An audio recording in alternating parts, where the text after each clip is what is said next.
Hi friends, வணக்கம். Welcome to my channel.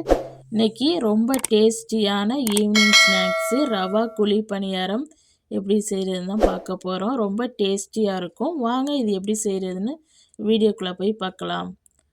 ஒரு கடாய் அடுப்பில் வச்சுருக்கேன். அதில் 1 கப் அளவுக்கு நாட்டு சர்க்கரை சேர்த்துருக்கேன். அது கூடயே 1/2 கப் அளவுக்கு தண்ணி சேர்த்து இதை நல்லா கரைச்சி எடுத்துக்கலாம். இதுக்கு எதுவும் பாகுபதம்லாம் தேவையில்லை. சர்க்கரை நல்லா கரைஞ்சி வந்தால் ஓகே. நான் நாட்டு சர்க்கரை எடுத்திருக்கேன். நீங்கள் இதுக்கு பதில் வெல்லம் இல்லாட்டினா ஒயிட் சுகர் கூட எடுத்துக்கலாம். இப்போ பாருங்கள், நல்லா கொதிக்குது. இப்போ இதை இறக்கி ஆற வச்சிடலாம். இப்போ ஒரு மிக்ஸி ஜாரில் 1 கப் அளவுக்கு ரவா சேர்த்துருக்கேன். அது கூடயே 3 ஏலக்காய் சேர்த்துருக்கேன். இப்போ இதை ஃபஸ்ட்டு நல்லா அரைச்சி எடுத்துக்கோங்க. எவ்வளோவுக்கு முடியுமோ அந்த அளவுக்கு நல்லா சாஃப்டாக அரைச்சி எடுத்துக்கோங்க. இப்போ இது கூட 1/2 கப் அளவுக்கு கோதுமை மாவு, 1/4 டீஸ்பூன் அளவுக்கு உப்பு சேர்த்து மறுபடியும் நல்லா அரைச்சி எடுத்துக்கலாம். இந்த மாதிரி அரைக்கும்போது நம்மளுக்கு ஈஸியாக கலக்கிறதுக்கு ஈஸியாக இருக்கும். நல்லா மிக்சிலே போட்டு நம்ம அடிச்சிட்டா.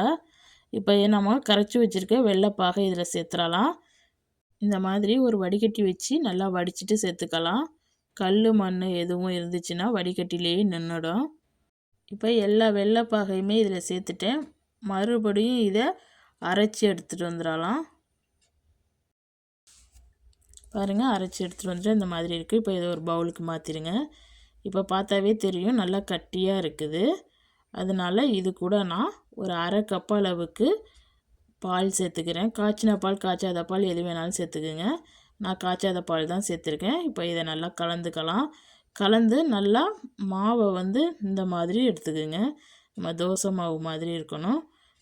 இப்போ இது கூட நான் 1 டேபிள் ஸ்பூன் அளவுக்கு வறுத்த எள்ளு, வெள்ளை எள்ளு சேர்த்துருக்கேன்.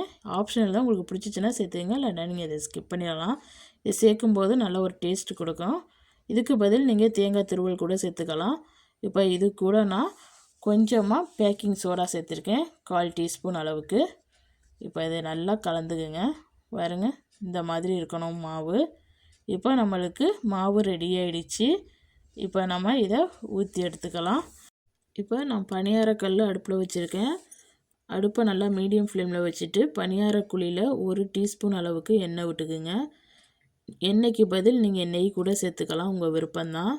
எண்ணெய் நல்லா சூடானதுக்கு பிறகு அடுப்பை மீடியம் ஃப்ளேமில் வச்சுட்டு சின்ன கரண்டியாக போட்டுட்டு இந்த மாதிரி ஓரங்களெல்லாம் ஃபஸ்ட்டு ஊற்றிடுங்க. நடுவில் ஊற்றுறது கொஞ்சம் லேட்டாக ஊற்றிக்கலாம். நடுவுலையே நம்ம ஃபஸ்ட்டு ஊற்றிட்டோம்னா சீக்கிரம் வெந்துடும். அதனால் நடுவில் லேட்டாக ஊற்றிங்க. எங்கே ஊற்றிட்டு நடுவில் இந்த மாதிரி ஊற்றிக்குங்க. அடுப்பு மீடியம் ஃப்ளேமில் தான் இருக்கணும். அப்போ தான் ஈவனாக வெந்து வரும். இந்த அளவு மாதிரி ஓரளவுக்கு வெந்ததுக்கு பிறகு இந்த மாதிரி திருப்பி கொடுத்துருங்க. மேலே மாவு இருக்கும்போதே திருப்பி கொடுத்தா தான் இந்த மாவு உள்ற கொட்டி நல்லா சாஃப்டாக இருக்கும் நம்ம பணியாரம் சாப்பிடும்போது. பாருங்கள், இந்த மாதிரி எல்லாத்தையும் நல்லா திருப்பி போட்டுருங்க. அடுப்பை மீடியம் ஃப்ளேமில் வச்சுக்கோங்க. நீங்கள் ரொம்ப குறைச்சி வச்சிங்கனாலும் எண்ணெய் குடிக்க கிளம்பிடும். ரொம்ப கூடுதலாக வச்சிங்கனாலும் சீக்கிரம் கலர் சேஞ்ச் ஆயிரும். அதனால் அடுப்பை மீடியம் ஃப்ளேம்லேயே வச்சுட்டு இந்த மாதிரி திருப்பி போட்டுருங்க. திருப்பி போட்டுட்டு ஒரு 2 நிமிஷத்துக்கு நல்லா இந்த மாதிரி வேக வச்சுக்கோங்க. 2 பக்கமும் ஈவனாக வெந்திருக்கணும். பாருங்கள், இப்போ திருப்பி பார்த்தாவே தெரியும். 2 பக்கமும் வெந்து இந்த மாதிரி கலர் சேஞ்ச் ஆகிருக்கணும். உங்களுக்கு தெரியாட்டினா இந்த மாதிரி ஒரு ஸ்டிக் வச்சு குத்தி பார்த்திங்கன்னா அந்த ஸ்டிக்கில் ஒட்டாமல் வரணும். அப்போ தான் பணியாரம் வெந்திருக்குன்னு அர்த்தம். இப்போ நம்ம இதை வெளியில் எடுத்துடலாம். இதே மாதிரி மீதி இருக்கிற மாவு எல்லாத்தையும் ஊற்றி எடுத்துக்கலாம். நம்மளுடைய சுவையான ரவா குழி பணியாரம் சூப்பராக ரெடி ஆகிடுச்சு. நீங்களும் உங்கள் வீட்டில் செஞ்சு பார்த்துட்டு எப்படி வந்துச்சுன்னு கமெண்டில் சொல்லுங்கள். இந்த வீடியோ பிடிச்சிருந்துச்சுன்னா இந்த வீடியோவுக்கு ஒரு லைக் கொடுங்க. மறக்காமல் என் சேனலை சப்ஸ்கிரைப் பண்ணி வச்சுக்கோங்க. இந்த வீடியோ பார்த்த அனைவருக்கும் நன்றி.